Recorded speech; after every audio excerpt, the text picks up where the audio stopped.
आज हम इस वीडियो में तुलसी माता के जो जन्म की कहानी है उसके बारे में जानेंगे और यह भी जानेंगे कि कैसे एक जो पौधा है नॉर्मल तुलसी का पौधा वहाँ से जो है माता तुलसी तक बनने का सफ़र कैसे तय किया है। और हम यह भी जानेंगे कि भगवान विष्णु के साथ माता तुलसी का रिश्ता क्या है और वह रिश्ता शुरू कैसे हुआ, क्योंकि यह जानना बहुत ज़्यादा ज़रूरी है कि जहाँ भी तुलसी माता का पेड़ होता है वहाँ पर आप देखोगे तो एक शालीमार जो कि एक पत्थर के रूप में पड़ा होता है, वह भी पत्थर साथ में ही माता तुलसी के साथ में रखा जाता है। तो वह जो भगवान विष्णु का रूप है वह शालीमार का जो पत्थर है वह ऐसा क्या है कि जो है तुलसी माता के साथ उसको रखा जाने लगा। इसके बाद हम यह भी जानेंगे कि तुलसी माता को मुख्यतः जो है आंगन में ही क्यों रखा जाता है या फिर आपके जैसे घर के बिल्कुल बगल में जो जगह खाली होती है वहाँ पे रखते हैं। और उसके बाद तुलसी माता की जैसे पूजा की जाती है सुबह भी और शाम को भी। सुबह जब पूजा करते हैं तो माता को जो है जल चढ़ाया जाता है और शाम माता की आरती की जाती है और दीपक जलाया जाता है। तो यह भी हम इसके बारे में जानेंगे। तो चलिए वीडियो को शुरू करते हैं। अगर चैनल पे नए हैं तो चैनल को सब्सक्राइब कर लें, वीडियो को लाइक और शेयर करें और हाँ, वीडियो को पूरा देखेंगे आप, ठीक है, तभी आपको पूरी जानकारी जितनी मैंने बताई वो सारी आपको जानकारी मिल पाएगी। माता तुलसी के जन्म के बारे में ऐसा कहा जाता है, पौराणिक कथाओं के अनुसार माता तुलसी का जन्म उस समय हुआ जब जो है समुद्र मंथन हुआ था। उस समय जो है जब अमृत निकला था और उसको लेकर जो है देवताओं और राक्षसों में लड़ाई छिड़ गई थी। उस समय जब राक्षस जो है अमृत का मटका जो राक्षस लेकर भाग रहा था उसकी कुछ बूंदें इधर उधर गिर भी गई थी। तो उसी से ऐसी मान्यता है, जो पौराणिक कथाएं ऐसी कहती हैं कि जो तुलसी माता को जन्म है उसी जो बूंदें गिरी थी उसी से जो है रामा श्यामा जो भी तुलसी का नाम होता है वहीं से तुलसी माता का जन्म हुआ है। एक पौराणिक कथा के अनुसार तुलसी पौधा पूर्व जन्म में एक लड़की थी जिसका नाम वृंदा था। राक्षस कुल में माता का जन्म हुआ था और बचपन से ही जो है माता जो है तुलसी माता जो थी जिनका नाम वृंदा था वह जो है भगवान विष्णु की बहुत बड़ी भक्त थी।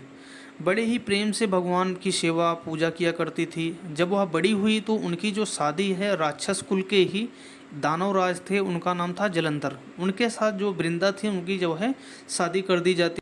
बात की जाए जलंधर की, जलंधर जो कि समुद्र से ही उत्पन्न हुआ था, वह उत्पन्न कुछ इस प्रकार से हुआ था कि उसने जो है भगवान भोलेनाथ की बहुत ज़्यादा तपस्या करी थी, कड़ी तपस्या करी थी, कई सौ वर्षों तक करी थी। उसके बाद उसने जो है कुछ ऐसे वरदान पा लिए थे जिससे वह देवताओं को भी हरा सकता था।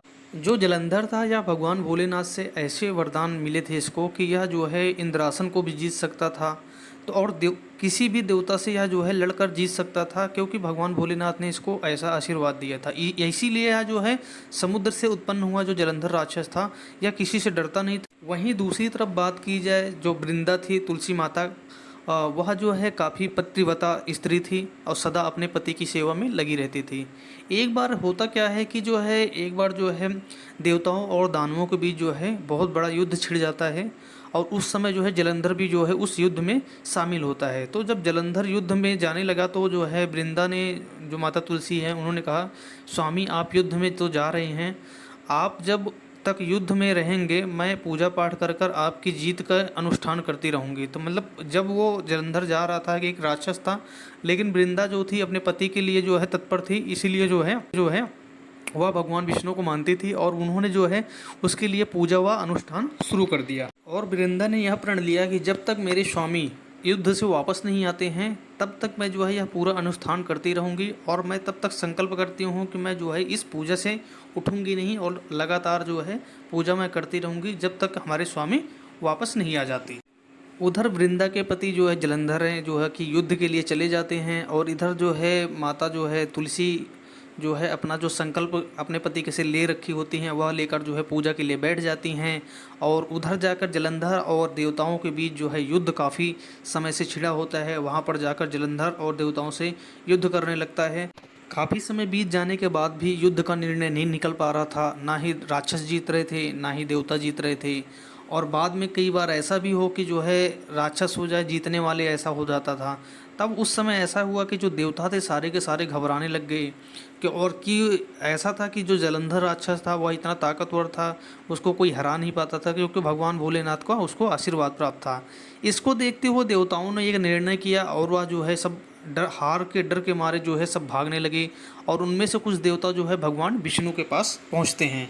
जो भी देवता भगवान विष्णु के पास पहुंचते हैं वह अपनी आप बीती बताते हैं और जलंधर राक्षस के बारे में बताते हैं कि वह सारे जो है देवताओं को हराने पे लगा हुआ है और वो उससे कोई जीत नहीं पा रहा है। तो भगवान विष्णु को तो उसको पता है कि जो वो उसकी पत्नी है वृंदा, वह जो है मेरी ही परम भक्त है और वह मेरी ही पूजा कर रही है। तो युद्ध का निर्णय कैसे निकले, भगवान विष्णु का भी काफ़ी सोच में पड़ गए कि ऐसा कैसे किया जाए कि जो है इस युद्ध का निर्णय निकाला जाए। और जलंधर को मार पाना इसलिए आसान भी नहीं था क्योंकि उसकी जो पत्नी थी भगवान विष्णु की पूजा कर रही थी और जो जलंधर था उसको जो है भगवान भोलेनाथ का वरदान भी प्राप्त था। तो उसको दोनों शक्तियाँ इस तरीके से पूर्ण रूप से बचाई हुई थी। उसमें से एक ही ऐसा था कि जैसे कि भगवान अगर या तो भगवान विष्णु की शक्तियाँ कम हो जाएं या फिर भगवान भोलेनाथ की शक्तियाँ कम हो जाएं तभी वह मारा जा सकता था। तो ऐसा था कि अगर वह जो है जो वृंदा थी, अगर उनकी जो पूजा है, अगर उनको पूजा को भंग कर दिया जाए किसी तरीके से, तभी जाकर जो जलंधर राक्षस था उसको मारा जा सकता था। भगवान विष्णु पहले से ही जो है अंतर्यामी थे, उन्होंने सब कुछ देख लिया था कि किस तरीके से जो है जलंधर को हराया जा सकता है। भगवान विष्णु ने जो है काफ़ी विचार विमर्श किया देवताओं के साथ। उसके बाद उन्होंने जो है एक उपाय सूझा जो है भगवान विष्णु को। उन्होंने सोचा कि ऐसा कुछ किया जिससे जो वृंदा पूजा में लगी हुई थी कि हमारी ही पूजा कर रही है भगवान विष्णु की, उसकी जो है पूजा को अगर भंग कर दिया जाए तो जो जलंधर को है उसकी जो है मृत्यु आ सकती है। तो भगवान विष्णु जो होते हैं वह जो है जलंधर का रूप धारण करते हैं और जाते हैं जहाँ पर जो है वृंदा जो है भगवान विष्णु की सेवा में लगी हुई होती हैं, पूजा कर रही होती हैं, वहाँ पर जाते हैं और पुकारते हैं, हे वृंदा, हे वृंदा। और जैसे ही यह देखती हैं वृंदा या तुलसी माता कह लो, जैसे ही वह देखती हैं वह जो है पूजा छोड़कर जो है भागती हुई आती हैं और जैसे ही जो है अपने पति को समझकर वह जो है भगवान विष्णु के जैसे पैर छूती हैं, वैसे ही उनका संकल्प टूट जाता है क्योंकि उन्होंने संकल्प लिया था जब तक उनके पति जो है वापस नहीं आएंगे तब तक जो है वो पूजा करती रहेंगी। लेकिन जो है वहाँ पर तो कोई और था क्योंकि वह भगवान विष्णु ही थे जो वहाँ पर आए थे उनके साथ छल करने के लिए। और जैसे ही जो है उन्होंने उनका पैर छुआ, उनका संकल्प टूटा, भगवान विष्णु ने ही जो है जलंधर को जाकर जो है उनका जो है सर धड़ से अलग कर दिया। जैसे ही सिर अलग हुआ जलंधर का, उसका सिर जो है आकर जो है उसके महल में आकर गिरा। और जब वृंदा ने देखा उसके पति का सिर वहाँ कटा पड़ा हुआ है तो वृंदा देखकर आश्चर्यचकित हो जाती है कि मेरे सामने कौन खड़ा है और यह कौन है जो कि जिसके मैंने पैर छुए, यह तो मेरे पति नहीं है, मेरे पति का सिर तो अभी आकर जो है कट के गिर गया। तो जो है वह पूछती हैं कि आप कौन हैं और हमें दिखाइए। तो उस समय जो है भगवान विष्णु अपने रूप में आ जाते हैं और वृंदा को सारी बात बताते हैं कि जो आपका पति था वह क्रूर और निर्दयी था, वह लोगों पर अत्याचार करता था, देवताओं से भी वह युद्ध करने के लिए और उनको हराने के लिए आगे बढ़ रहा था। तो यह सारी बात जब वृंदा को बताई उसके बाद भी जो वृंदा थी वह जो है प्रतिव्रता थी, तो उन्होंने यह बात नहीं मानी और जो है भगवान विष्णु को ही उन्होंने श्राप दे दिया। बोला कि आप एक पत्थर, नीले पत्थर के रूप में बन जाओ। भगवान जो विष्णु थे उसी समय जो है एक पत्थर के रूप में आ गए और सारे युद्ध जो देवता थे उनमें जो है हाहाकार मच गया। देवताओं में हाहाकार मचने के बाद जो है लक्ष्मी जी तक बात पहुंची। लक्ष्मी जी जो है काफ़ी रोने लगी, गिड़गिड़ाने लगी और वह आई और जो है वृंदा के जो है पैरों में पड़कर माफ़ी मांगने लगी। उन्होंने जो भी किया आपके साथ छल किया। उसके बाद जो है काफ़ी समय तक जो है माता जो है लक्ष्मी रोती रही। उसके बाद जो है वृंदा ने उनको माफ़ कर दिया और भगवान विष्णु जैसे ही अपने पत्थर के रूप को छोड़कर जैसे ही शारीरिक रूप में आते हैं, उसी समय जो है माता वृंदा जो होती है अपने पति का जो है सिर लेकर जो है अपना जो है शरीर को जो है आग के हवाले कर देती हैं और वह जो है सती हो जाते हैं। जब वह सती हो जाती हैं जो वृंदा होती हैं, उस राख से जो है एक पौधा निकलता है उस समय जो है नीले कलर का जो पौधा होता है और वह जो है उसी पौधे को जो है भगवान विष्णु नाम देते हैं। इस पौधे का नाम होगा तुलसी और मेरा एक रूप इस पत्थर के साथ हमेशा रखा जाएगा जिसका नाम शालिग्राम होगा और शालिग्राम के साथ ही माता तुलसी के साथ जो है रखा जाने लगा। और भगवान विष्णु ने कहा कि जो है जब पूजा की बात की जाएगी तो पहले जो है तुलसी माता की पूजा होगी, साथ में जो है जो मैं हूँ शालिग्राम नाम का पत्थर रखा है उसके साथ में तुलसी माता की पूजा की जाएगी। और भगवान विष्णु ने कहा कि जो कभी भी अगर मेरे को भोग लगाना है तो पहले जो है तुलसी माता का जो है पत्ता आपको साथ में रखना पड़ेगा, तभी मैं जो है वह भोज स्वीकार करूँगा। और आप लोग अभी भी देख सकते हैं, जब भी भगवान विष्णु की पूजा की जाती है, बृहस्पतिवार की पूजा की जाती है, तब भी जो है माता तुलसी का जो है पत्ता, या कोई भी प्रसाद होती है, कोई भी पूजा होती है, उसमें तुलसी माता की पत्ते के साथ में जो है कुछ भी होता है तो तुलसी माता का पत्ता ज़रूर उसमें लगाया जाता है, तभी जो है उस भोग को आगे ग्रहण करवाया जाता है किसी भी भगवान को, ऐसी मान्यता है। उसी समय से जो है माता तुलसी के साथ जो है शालिग्राम की पूजा होने लगी, और जो तुलसी माता का दिवस भी मनाया जाने लगा। और तुलसी माता को मुख्यतः जो है कार्तिक मास में जो है बहुत ज़्यादा उनकी पूजा अर्चना की जाती है। इसके अलावा जैसे देव उठावनी एकादशी है, उस दिन जो है तुलसी माता की ऐसी मान्यता है कि विवाह भी हुआ था। यह थी पूरी कहानी, जो कि एक साधारण लड़की वृंदा से आगे चलकर जो है पतिव्रता कहलाई, और बाद में जो है वह जो है तुलसी माता के नाम से जानी गई। बाद में भगवान विष्णु के साथ ही उनकी पूजा होती है। भगवान विष्णु अगर भोजन ग्रहण कराओगे भगवान विष्णु को, तो बिना तुलसी के आप ग्रहण नहीं करा सकते। तो यह एक देखने वाली बात है कि जो माता तुलसी हैं उनका महत्व कितना बड़ा है, कि भगवान विष्णु भी साथ में उनके शालिग्राम पत्थर के रूप में जो है पूजे जाते हैं। और इस कहानी से हमें यह भी शिक्षा मिलती है, जो वृंदा के पति जो जलंधर थे, वह एक राक्षस कुल के थे, और वह भी हार नहीं मानने वाले थे। उनको ऐसे वरदान मिले हुए थे, लेकिन भगवान विष्णु ने जो है छल करके उनका वध करवा दिया। तो यह भी एक देखने वाली बात है कि भगवान विष्णु ने जो रचा हुआ है वह भगवान विष्णु ही ख़त्म करेंगे। और तुलसी जी का जो विवाह होता है भगवान विष्णु के साथ, वह मुख्यतः जो है कार्तिक मास में किया जाता है। तो यह था पूरा वीडियो। अगली वीडियो में आपको बताऊंगा जो है कैसे जो है भगवान विष्णु और माता तुलसी का विवाह हुआ, उसके कई सारे कारण हैं। वीडियो अच्छी लगी हो तो लाइक और शेयर करें, चैनल को सब्सक्राइब करें। इस वीडियो में जानेंगे तुलसी माता और भगवान विष्णु के विवाह के बारे में। उससे पहले कुछ जान लेते हैं जो तथ्य हैं। जब तुलसी माता या फिर जो वृंदा थी, जो जिनका नाम पहले जो है तुलसी माता से पहले जिनका नाम जो है वृंदा था, वह जब वो अपने जो पति का सिर लेकर जो है आग में जो है सती हो गई थी, उसके बाद जो है वहाँ से एक पौधा निकला था, और उनका नाम जो है भगवान विष्णु ने जो है तुलसी रखा। और यह भी कहा कि जो है इनके साथ जो है जब मैं पत्थर बन गया था, जो तुलसी माता थी उन्होंने श्राप दिया था भगवान विष्णु को, तब जो है भगवान विष्णु जो है नीले कलर के जो है पत्थर के रूप में बन गए थे, तो वह उस पत्थर का नाम जो है शालीमार रखा। और उसी समय से जो है माता तुलसी के साथ जो है जो शालीमार पत्थर है उसकी पूजा की जाने लगी। और यह भी एक काफ़ी आश्चर्य की बात है कि अगर तुलसी माता का अगर आपको भगवान विष्णु को भोग लगाना है, तो आपको तुलसी के पत्ते के साथ ही भोग लगाना पड़ता है। या किसी भी भगवान की पूजा हो तो वहाँ पर तुलसी का पत्ता बहुत ही महत्वपूर्ण माना जाता है। तो इसी के बारे में जानेंगे। उससे पहले हम यह भी जान लेते हैं कि जैसे कि जो तुलसी माता का पति था दैत्य, जो कि ये कह लो राक्षस जो जलंधर था, जलंधर की जो मृत्यु थी उसी के नाम पे आज जो जलंधर है, उसी के नाम पे विख्यात है जलंधर शहर, अगर आप जानते हैं तो।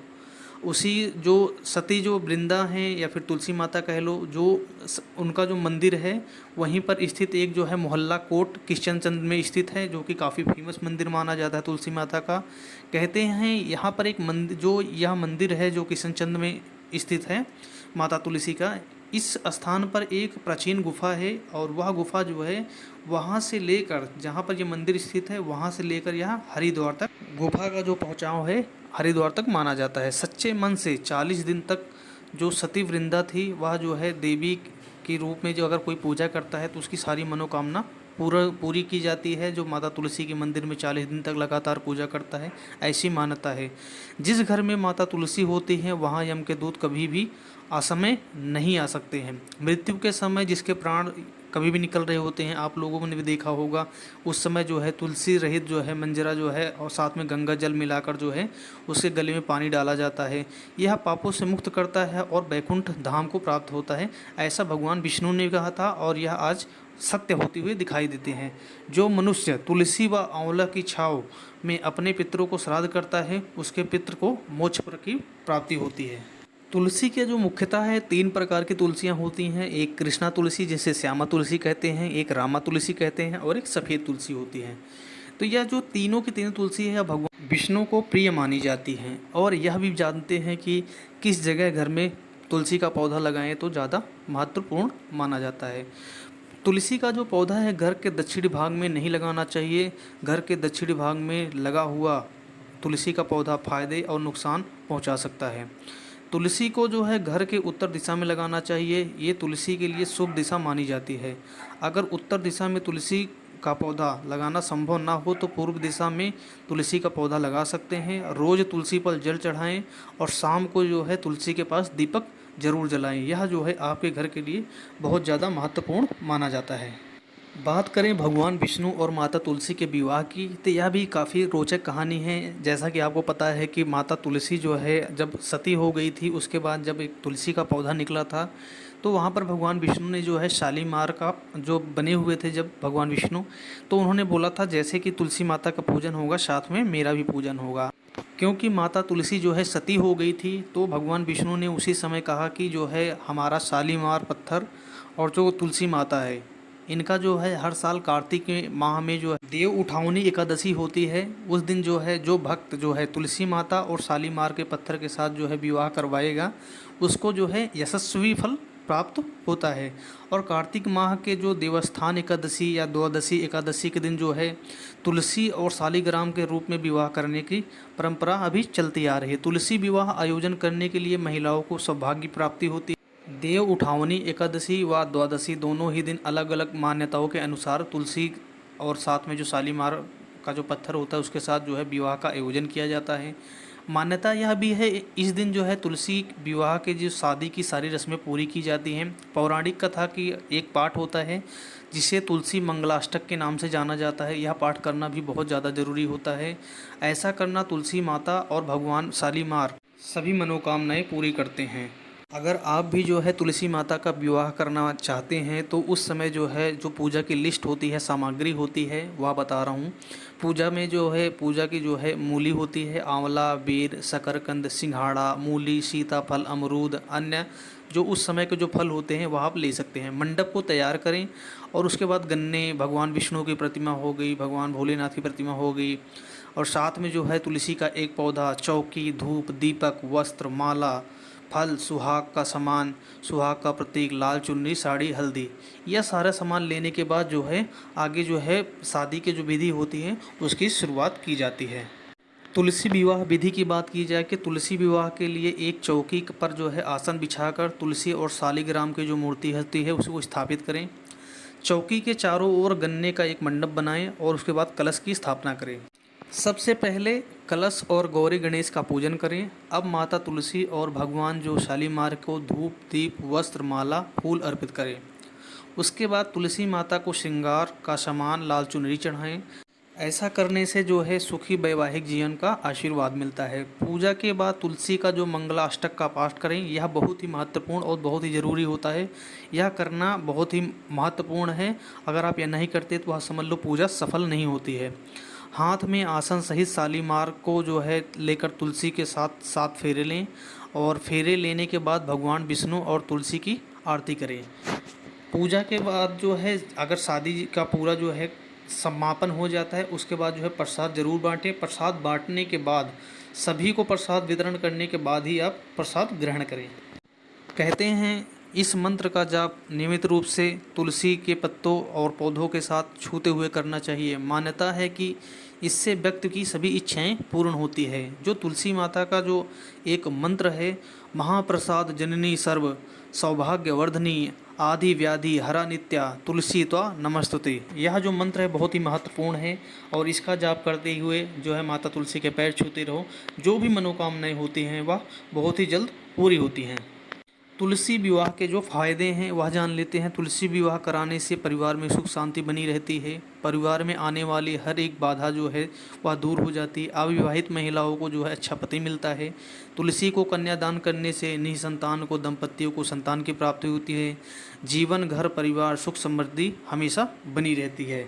यह थी जो है तुलसी माता की शादी और उसकी जो विधि के बारे में मैंने बताया, और भगवान विष्णु के साथ जो माता तुलसी के विवाह के बारे में भी मैंने आपको बताया।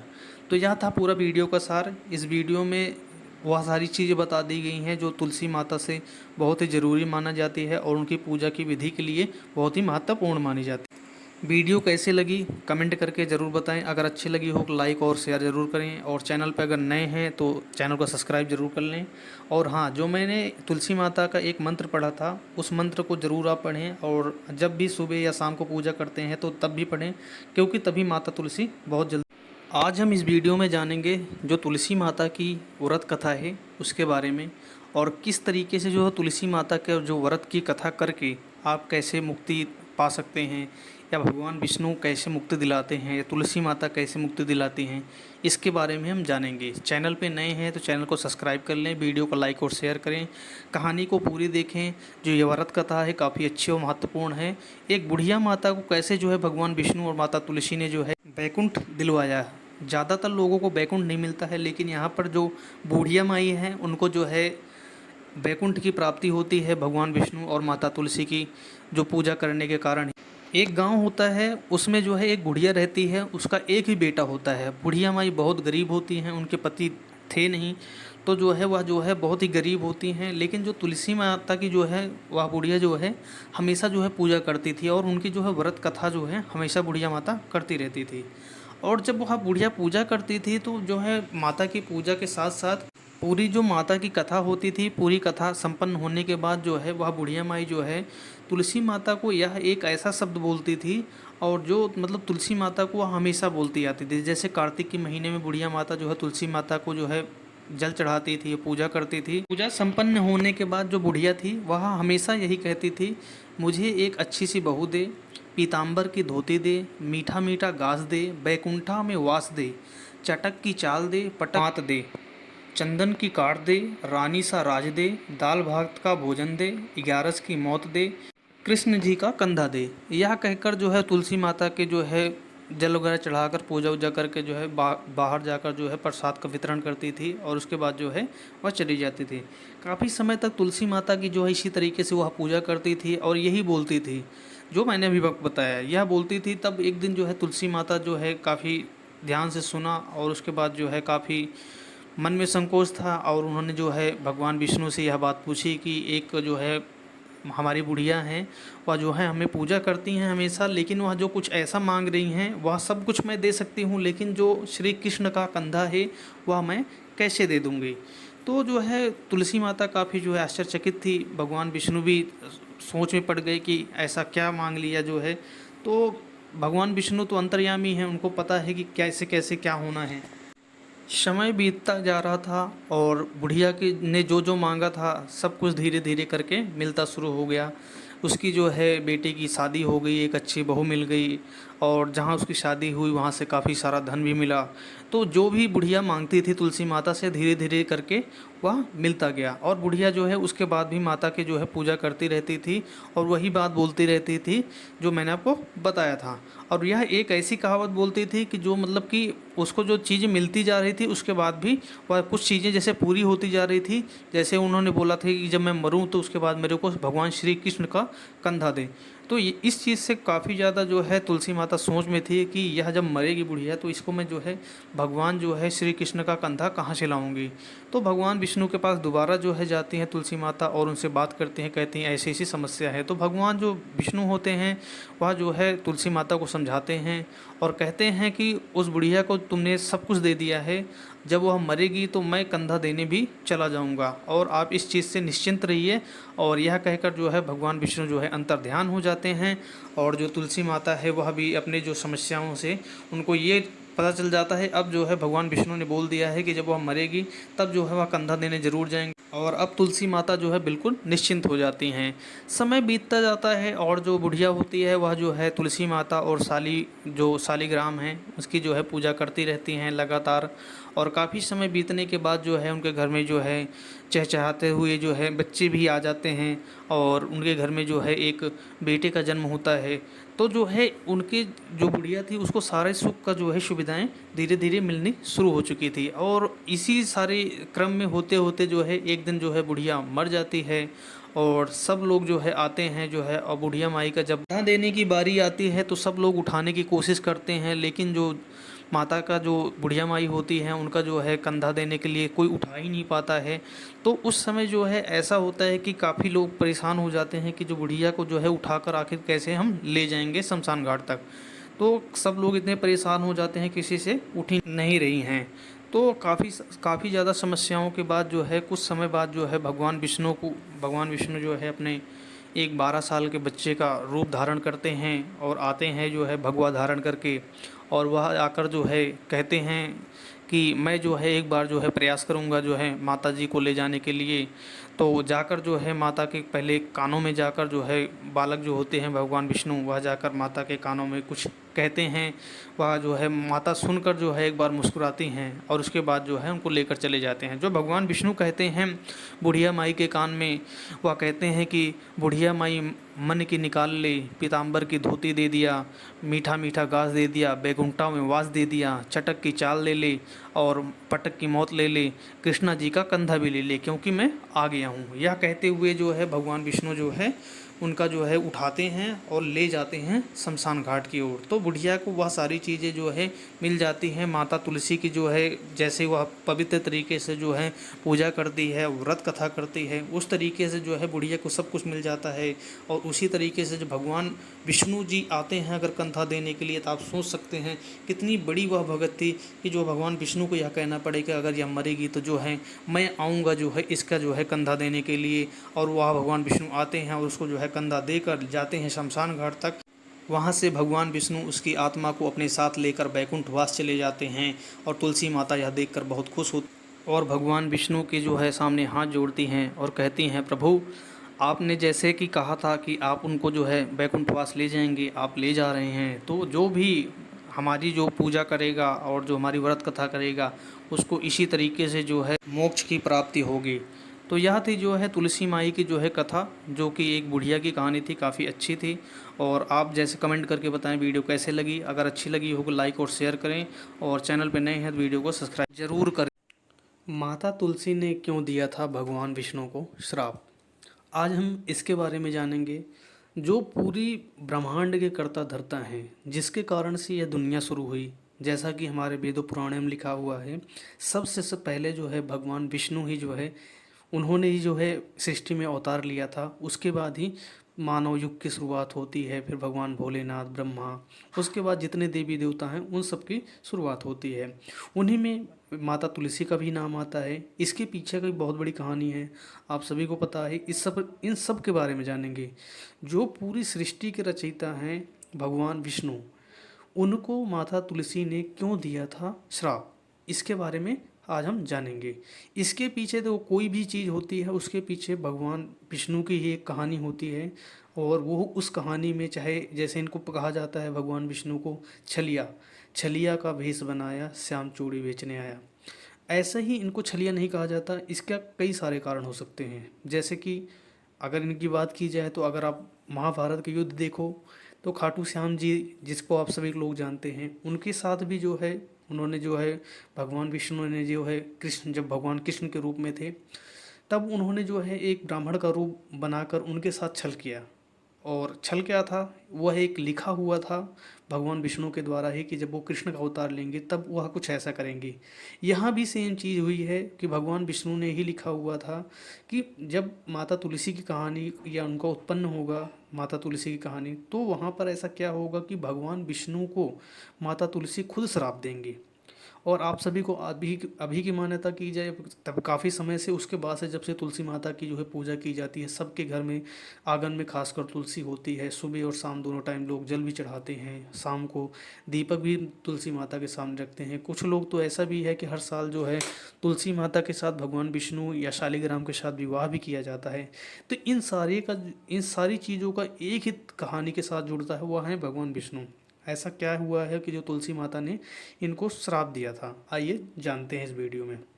जैसा कि आप सभी को पता है कि बाद में पहले तो इन्होंने श्राप दिया, जो माता तुलसी हैं उन्होंने भगवान विष्णु को पहले श्राप दिया था। श्राप क्यों दिया था वो मैं बताऊंगा आपको। और उसके बाद जो है जो शालिग्राम बन गए थे भगवान विष्णु, उसके बाद इन दोनों का विवाह हुआ था। और जब तुलसी माता ने श्राप दिया था भगवान विष्णु को, उन्होंने यह भी साथ में बोला था कि जाओ, अभी तो तुम पत्थर बन जाओगे, लेकिन तुम्हें एक दिन, जैसे मैं आज अपने पति के लिए तड़प रही हूँ, एक दिन तुम अपनी पत्नी के लिए तड़पोगे। तो ऐसी मान्यता ये भी है कि भगवान विष्णु जब भगवान श्री राम के अवतार में आए थे, तब उनको जो है अपनी पत्नी वियोग में घूमना पड़ा था। और वो सीता माता का आप सभी को पता है हरण करके रावण ले गया था। तब भगवान राम जो है पूरे जंगल में घूम रहे थे अपनी पत्नी को ढूंढते हुए। तो यह जो है श्राप जो लगा हुआ था भगवान श्री राम को, यह लगा हुआ था माता तुलसी के ही कारण। माता तुलसी ने ही यह श्राप दिया था भगवान विष्णु को। और वो जब भगवान राम के रूप में आए थे तब उनको जो है इस पाप का जो है भुगतान करना पड़ा था। तो चलिए कहानी की शुरुआत करते हैं। चैनल पे नए हैं तो चैनल को सब्सक्राइब कर लें, वीडियो को लाइक और शेयर करें, एक अच्छा सा कमेंट जरूर कर दीजिए और वीडियो को पूरा देखना, आपको तभी पूरी कहानी समझ में आएगी। इसमें कहानी को ये समझ लो कि हम तो तुलसी माता के बारे में जानेंगे और इनकी जो थोड़ी सी कहानी है उसके बारे में जानेंगे, लेकिन हमारा मेन पॉइंट तो यही होगा कि आखिर में श्राप क्यों दिया था माता ने। जैसा कि आप सभी को पता है, जो लोग पूजा करते हैं तुलसी माता को उनको पता होगा, आषाढ़ मास की शुक्ल पक्ष की एक एकादशी तिथि को जो है देवसवनी एकादशी मनाई जाती है। देवसैनी एकादशी जो होती है यह भी भगवान विष्णु को ही समर्पित मानी जाती है। इस दिन भगवान विष्णु जो है 4 महीने के लिए, मतलब इस दिन तक जो देवसवनी एकादशी होती है इस दिन तक तो भगवान विष्णु, ऐसी मान्यता है हमारे वेदों पुराणों में कि ये जगे रहते हैं। उसके बाद इस दिन के बाद भगवान विष्णु 4 महीने के लिए योग निद्रा में चले जाते हैं। आप सभी को पता है अगर कोई भी भगवान अगर योग निद्रा में चला जाता है इसके बाद कोई भी शुभ कार्य नहीं होता। जैसे कि हमारे हिंदू में मान्यता है कि जैसे फरवरी लास्ट तक शादियाँ होती हैं, उसके बाद मार्च से बंद हो जाती हैं, फिर अप्रैल मई जून में फिर में जाकर शुरुआत होती हैं, फिर वहीं पर फिर बीच में रुक जाती हैं, फिर जाकर अक्टूबर फिर नवंबर दिसंबर में जाकर शादियों की शुरुआत होती है। तो उस जो 4-4 महीने का गैप होता है उसके कारण हैं भगवान विष्णु जो है देवसैनी एकादशी के बाद उनकी पूजा की जाती है। और उसके बाद पूजा के बाद जब वो सोने चले जाते हैं तो उसके बीच में सारा शुभ कार्य वर्जित हो जाता है। 4 महीने के बाद जब भगवान विष्णु योग निद्रा से जागते हैं, जैसे उन योग निद्रा से जागते हैं उसके बाद ऐसी मान्यता है कि उसी समय जब तुलसी और शालिग्राम भगवान विष्णु का जो है विवाह होता है, उसी समय जो है शुभ कार्य प्रारंभ कर दिए जाते हैं। उसके बाद ही जो जैसा कि है विष्णु भगवान जो है योग निद्रा से जब बाहर निकल के आते हैं, ऐसी मान्यता है उसी समय लोग जो है विवाह संपन्न करते हैं तुलसी माता भगवान विष्णु या शालिग्राम के साथ में। उनको फिर जो भी अब पूजा या विवाह संपन्न करता है उनको जो है वैवाहिक सुख तो मिलता ही है साथ में, और कई सारी चीज़ें भगवान तुलसी माँ का आशीर्वाद भी मिलता है, भगवान विष्णु का भी आशीर्वाद उनके जीवन में बना रहता है। तो आइए इसके बारे में जानते हैं ऐसा क्या हुआ था कि माता को जो है श्राप देना पड़ा था भगवान विष्णु को। जैसा कि आप सभी को पता है हिंदू धार्मिक मान्यताओं के अनुसार ऐसी मान्यता है कि जब ये कहानी उस समय शुरुआत होती है जब जो समुद्र मंथन हो रहा होता है उस समय चल रहा होता है। यहाँ पर एक कहानी यही है कि एक वृंदा नाम की जो है कन्या होती है, उसके बारे में इतनी ही जानकारी निकल के आती है कि वृंदा नाम की जो कन्या है, सारी की सारी कहानी की शुरुआत यहाँ से होती है। जब समुद्र मंथन हो रहा होता है तो उसमें से एक राक्षस निकलता है जिसका नाम होता है जलंधर। समुद्र से निकला हुआ एक राक्षस और उसका नाम है जलंधर, वह निकलता है और उसका जो है कहते नहीं भगवान विष्णु ने जो लिखा हुआ है उसको कोई मिटा नहीं सकता। भगवान विष्णु ने पहले से ऐसी रचना की गई थी कि जो वृंदा जो है भगवान विष्णु की बहुत बड़ी भक्त थी और वह जब से मतलब पैदा हुई थी तभी से भगवान विष्णु की बहुत बड़ी जो है पूजा करती थी, उनकी जो है पूजा अर्चना करते थे। लेकिन भगवान विष्णु ने क्या करते हैं, भगवान विष्णु का ही जो है एक तरीके से पूरा रचाया गया जाल होता है। जो वृंदा होती है उसकी जो है शादी जो है इस जो जलंधर जो राक्षस निकला होता है समुद्र से उसकी साथ में कर दी जाती है। अब इसके साथ में जब शादी कर दी जाती है तो जो राक्षस होता है वह जो है जो उनकी पत्नी हुई वृंदा पहले से ही मतलब शादी तो हुई लेकिन जो है भगवान विष्णु की जो है बहुत बड़ी भक्त थी तो उसको जो है बहुत सारी शक्तियाँ प्राप्त थी। अब बात ये भी है कि जो जलंधर था वो जो है समुद्र से पैदा हुआ तो वो भी बहुत बड़ा शक्तिशाली हो गया था और बहुत बड़ा शक्तिशाली था ही, साथ में वह ऐसी चीज़ें उसके साथ पास शक्तियाँ थी उसको कोई हरा नहीं पाता था। ऐसी मान्यता थी कि जो जलंधर राक्षस था उसको भगवान भोलेनाथ ने भी पराजित नहीं कर पाए थे एक बार।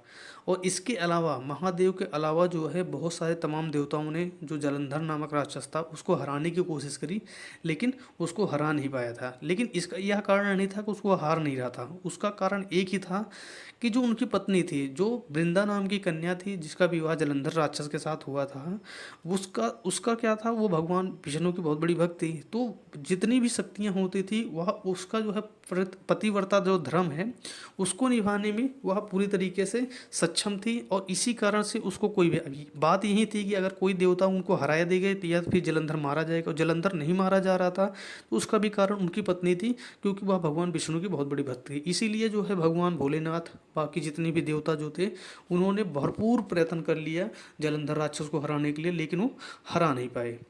अंत में जितने भी देवता थे वह जो है उस राक्षस से इतना परेशान हो गया, अब राक्षस भी जो जलंधर था वह सभी देवी देवताओं को परेशान करने लग गया था, खासकर जो है जो पूजा कर रहे होते हैं उनको पूजा ही नहीं करने देता था। अब यहाँ पर बात यही थी कि जो वृंदा थी उस उनकी जो प्रतिवता धर्म था उसको नष्ट करना, उसके बाद ही जो है उसको मारा जा सकता था। तो यहाँ पर जो है सारे के सारे देवी देवता परेशान हो जाते हैं, बहुत सारी समस्याएं खड़ी हो जाती हैं सबके सामने। भगवान विष्णु के पास सभी देवी देवता जाकर बताते हैं पूरी बात की पूरे ब्रह्मांड में, पूरी सृष्टि में जो है तहलका मचा रखा है एक राक्षस ने जिसका नाम है जलंधर, और उनकी जो पत्नी है वह आपकी जो है बहुत बड़ी भक्त है। तो आप कुछ ऐसा करो कि उनका जो है प्रतिव्रता जो स्त्री का धर्म होता है वह जो है नष्ट हो जाए, तभी इसकी जो है मृत्यु निश्चित है। नहीं तो इसको महादेव खुद कहते हैं कि यह मैं इसको नहीं हरा पाया हूँ, और इसको यह सब कुछ हो किस कारण से रहा, इसकी जो पत्नी है वह आपकी सबसे बड़ी भक्त है, और आपकी अगर कोई भक्त है और वह इसीलिए प्रतिव्रता धर्म निभा रही है कि आप अगर चाहेंगे तभी यह सब कुछ संभव है। अब सब कुछ रचाया हुआ जाल था भगवान विष्णु का, जिसे छलिया के नाम से सब लोग जानते हैं। तो यहाँ भी यही होने वाला था। अब भगवान विष्णु की बारी आती है। भगवान विष्णु काफ़ी सोचने समझने के बाद जो है वह कहते हैं ठीक है। अब उन्होंने जो है ये सोच लिया है, क्योंकि भगवान विष्णु ने ये देखा कि जो है पूरे ब्रह्मांड में इस तरीके से अगर तहलका मचा रखा है इस राक्षस ने, तो जो है बहुत बड़ी समस्या होगी। सारे देवी देवता अगर मेरे पास आए हुए हैं तो कुछ ना कुछ करना पड़ेगा। भगवान विष्णु जो है काफ़ी सोचने समझने के बाद जो है जो वृंदा का पति होता है, जो कि पूरे ब्रह्मांड में पूरी सृष्टि में तहलका मचा रखा होता है, वो कभी ब्रह्मांड के इस कोने में है तो कभी उस कोने में है, वह जो है यही करने गया हुआ होता है। भगवान विष्णु जो है उनको पता चल जाता है। अब वह एक छल करने वाले थे, जो उनकी भक्त थी वृंदा, उसके साथ एक छल करने वाले थे, और वो छल कुछ इस तरह से किया। उन्होंने जो है भगवान विष्णु जो थे उन्होंने रूप बनाया उसके पति, मतलब कि जो राक्षस था जलंधर, उसका रूप बनाया भगवान विष्णु ने। अब ये ऐसा था कि वो जो है पतिव्रता धर्म के लिए ही मानी जाती थी वृंदा, और जो है भगवान विष्णु ने जाते हैं जो है जलंधर के रूप में बिल्कुल बन के जो है, और उनकी जो पत्नी मतलब कि जो वृंदा होती है उसको पता ही नहीं चलता है कि भगवान विष्णु आए हुए हैं। वह सोचती है मेरे पति देव जो है, पति देव काफ़ी समय के बाद आते हैं। तो जो है जैसे ही पहुंचते हैं उनके द्वार पे, और वृंदा निकल के आती है और जैसे भागती हुई आती है, जैसे ही पैर पे उनके पैर छूती है, अपने पति के पैर छूती है, तो यही सोचती है मेरे पति हुए हैं। लेकिन जैसे ही पति के पैर छूती है, वैसे ही तुलसी माता या फिर कह लो वृंदा को यह बात पता चल जाती है कि यह मेरे पति नहीं है। और जैसे ही मतलब बस वृंदा का जो है किसी दूसरे पति, क्योंकि वह पतिव्रता धर्म के लिए मानी जाती थी, जैसे ही भगवान विष्णु का वह पैर छूती हैं वैसे ही उसका जो है पतिव्रता धर्म खत्म हो जाता है। बस इतना ही होता है। और उधर जो है जो ब्रह्मांड में पूरे चारों तरफ जो है तहलका मचा रखा होता है जलंधर नामक राक्षस, उसको भगवान भोलेनाथ जाकर उसका वध कर देते हैं। जैसे भगवान भोलेनाथ उसका वध करते हैं, उसका सिर जो है उड़ता हुआ, पूरा शरीर उड़ता हुआ आकर जो है उसके जो है द्वार पे, जहाँ पर जलंधर नामक राक्षस रहता था, वहाँ पर आकर गिरता है।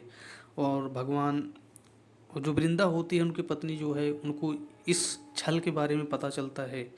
तो जो वृंदा थी वह जो है बहुत ज़्यादा क्रोधित हो जाती हैं भगवान विष्णु के ऊपर, और उस क्रोध को वह नहीं संभाल पाने के कारण उन्होंने उस क्रोध में भगवान विष्णु को श्राप दिया कि जाओ तुम जो है काले पत्थर के रूप में बन जाओगे, और काले पत्थर के रूप या शालिग्राम पत्थर के रूप में बन जाओगे।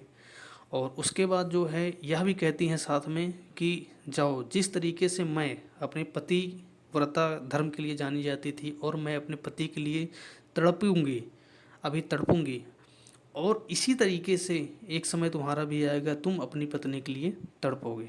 तो मैंने आपको पहले ही बताया उन्होंने यह श्राप दिया है। तो भगवान जब विष्णु जो है भगवान श्री राम के रूप में आए तो सीता माता का हरण हो जाता है, तब उनके पत्नी वियोग में वो जो है घूमते रहते हैं इधर उधर, तभी जो है वो जो है घूमते घूमते जो है तड़प रहे होते हैं। यहाँ भी जो तुलसी माता ने आशीर्वाद दिया था, यहाँ पर होता क्या है कि अभी तक वो थी वृंदा, जब भगवान विष्णु को श्राप दिया तब तक तो थी वो वृंदा, लेकिन इसके बाद जब वो श्राप दे देती हैं और भगवान जो विष्णु होते हैं वो जो है शालिग्राम पत्थर बन जाते हैं। और जैसे ही वह पत्थर बन जाते हैं भगवान विष्णु, क्योंकि यह जो श्राप होता है यह जो है उनकी भक्त ने ही, परम भक्त ने ही दिया होता है भगवान विष्णु को, और उनके श्राप से ही तुरंत जो है भगवान विष्णु जो है शालिग्राम पत्थर बन जाते हैं। और इसके बाद वृंदा जो है उनका पति का जो है देहांत हो चुका होता है, तो वो भी जीवित नहीं रहना चाहती और अपने आप को वहीं पर जो है आग के हवाले कर देती हैं और वो जो है बिल्कुल राख में तब्दील हो जाती हैं। तो जो वृंदा कन्या थी, उनके पति जो जलंधर थे उनकी मृत्यु पहले हो चुकी थी और वृंदा कन्या ने अपने आप को आग के हवाले कर दिया। तो जैसे ही वो राख बिल्कुल वहाँ सामने पड़ी हुई है और इस साइड जो है वृंदा की जो है पूरी जो है राख पड़ी हुई है और उधर जो है पति की उनके जो है जो अपने आप जो है मृत्यु शरीर पड़ा हुआ है। और यह देखते हैं, उसके बाद भगवान विष्णु जो है फिर से अपने रूप में आते हैं और जो राख होती है उस राख में से उस राख को थोड़ा सा भगवान विष्णु हाथ लगाते हैं और हाथ लगाने के साथ ही उस राख को जो है जैसे ही हाथ लगाते हैं उसमें से एक तुलसी का पौधा सामने से निकल के आता है। जैसे ही तुलसी का पौधा सामने निकल के आता है और उसको जो है भगवान जो विष्णु होते हैं उनको कहते हैं आज से इनका नाम जो है तुलसी रखा जाएगा। और इनकी पूजा हर पूजा में की जाएगी। और दूसरी बात, कोई भी प्रसाद बनेगा इनका जो है हमेशा जो है मेरे साथ लगाव जरूर रखा जाएगा। कोई भी पूजा होगी, कोई भी पूजा में तब तक वो संपन्न नहीं मानी जाएगी, वहाँ का जो प्रसाद होगा उसमें तुलसी का मान्यता सबसे ज़्यादा रहेगी। इसीलिए आप लोग देखते हैं कोई भी पूजा होती है वहाँ पर तुलसी की मान्यता हर जगह होती है, तुलसी का पत्ता हर जगह चाहिए। कोई भी पूजा हो रही हो वहाँ पर तुलसी का मान्यता हर जगह होती है। इसके साथ में ही जैसे ही वो तुलसी का वो होता है एक पौधा, उसके साथ में ही भगवान विष्णु जो है शालिग्राम के रूप में ही होते हैं और वहीं पर जो है इनके साथ जो है विवाह भी कर लेते हैं। एक तरीके से तुलसी माता को जो है पत्नी के रूप में स्वीकार कर लेते हैं। और उसके बाद ही ये सारी की सारी कहानी शुरू होती है कि मतलब हर साल जो है लोग जो है जब आती है तो जो है तुलसी माता का विवाह जो है इस साल में एक बार जो है भगवान शालिग्राम के साथ जो है करवाते हैं। इतना ही नहीं कि जो है माता जो तुलसी हैं, इतना ही नहीं है कि भगवान विष्णु के साथ उनका इतना ही अट्रैक्शन है कि मतलब कि उनकी जो है शादी हो जाती है, इतना ही नहीं है। आप सभी को पता है कि आपके घर में पूजा होती है, कुछ भी होता है तो तुलसी माता का जो है कोई भी पूजा रख लो, किसी की शादी विवाह हो रहा है या कोई भी कार्यक्रम हो रहा है, वहाँ पर तुलसी माता का जो है देखोगे तो बहुत बड़ा रोल अपनाया जाता है। तुलसी के पत्ते, चाहे चंदा मृत हो, चाहे पंजीरी हो, चाहे कोई सा भी प्रसाद हो, यहाँ तक कि आजकल जो है फल फ्रूट में भी जो है साथ में जो है जो दिया जाता है या मिश्री के साथ में जो है तुलसी का जो है भोग लगाया जाता है। यहाँ तक कि भगवान विष्णु को भी जब भोग लगाया जाता है साथ में तुलसी के पत्ते जरूर लगाए जाते हैं। तो भगवान विष्णु का यह आशीर्वाद कि मतलब उनका जो है उनके साथ में या किसी भी देवी देवता की अगर पूजा करनी है तो आपको जो है तुलसी के पत्ते बहुत ही ज़्यादा ज़रूरी माने जाते हैं। तो यहाँ तो ये थी पूरी कहानी माता तुलसी की, जो है क्यों उन्होंने जो है दिया था जो है भगवान विष्णु को श्राप। और आपको ये भी खासकर जानकर हैरान रहे होंगे शायद कि क्यों तुलसी माता ने ऐसा श्राप दिया कि जो है भगवान विष्णु जो है जब भगवान श्री राम के रूप में आए तो उनको जो है सीता माता के लिए जो है उनके वियोग में जो है घूमना पड़ा, क्योंकि रावण ने उनका हरण कर लिया था। यह सारा जो कुछ भी किया हुआ था यह सब भी भगवान के विष्णु के द्वारा ही रचाया गया था, क्योंकि अंततः बात यही है कि जो कुछ भी होने वाला था इन सब के पीछे भगवान विष्णु थे और वही हुआ जो भगवान विष्णु ने लिखा हुआ था। एक नए चैप्टर का शुरुआत कर लो या फिर एक नई कहानी की शुरुआत कर लो, कुछ भी होने वाला होता है वह सब कुछ भगवान विष्णु ही निर्धारित करते हैं। वैसे भगवान विष्णु के बारे में आपको पता है कि भगवान विष्णु सिर्फ 2 बार ऐसा हुआ है जब वह मानव रूप में पूरी तरीके से आए हैं अभी तक। तीसरी बार वो कब आएंगे आप सभी को अगर जानकर हैरानी होगी, मैं आपको बताता हूँ। देखो, पहला तो आए हैं भगवान श्री कृष्ण के रूप में, भगवान विष्णु का ही रूप माने जाते हैं, जो कि पूर्ण रूप से जो कि भगवान विष्णु का रूप है पूर्ण रूप से वह श्री कृष्ण के अवतार में